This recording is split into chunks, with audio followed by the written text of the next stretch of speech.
Fala galera, beleza? Ultimamente tenho recebido muitas perguntas no direct da página sobre observações com o telescópio de 76mm. Para quem não sabe, esse é o telescópio que eu utilizo nas minhas observações. E fica a pergunta, afinal, o que vou conseguir observar com o telescópio de 76mm?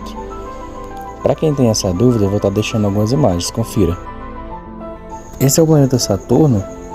Como vocês vêem na imagem, você já consegue observar claramente os seus anéis. Esse é o planeta Júpiter e suas 4 luas principais. Como você consegue ver na imagem, você já consegue observar detalhes das faixas horizontais. O aglomerado Ômega Centauri, você vai conseguir estar observando também.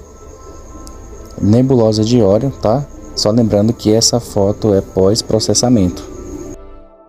Então pessoal, espero ter sanado a dúvida de vocês. Se gostou do vídeo, curta, compartilha e siga nossa página.